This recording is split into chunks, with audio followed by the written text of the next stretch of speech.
First, get a piece of printer paper, a pen, a pair of scissors, and some colored pencils. Lay the paper vertically and fold the bottom right corner to the top of the paper to create a triangle.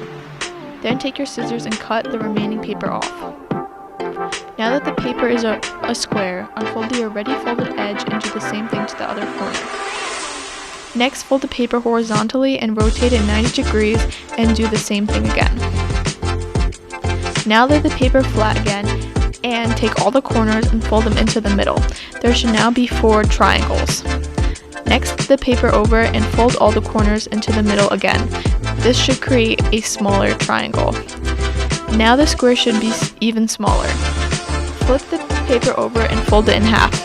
Stick your fingers into the 4 corners and it should work. Now you can add the colors and the fortunes.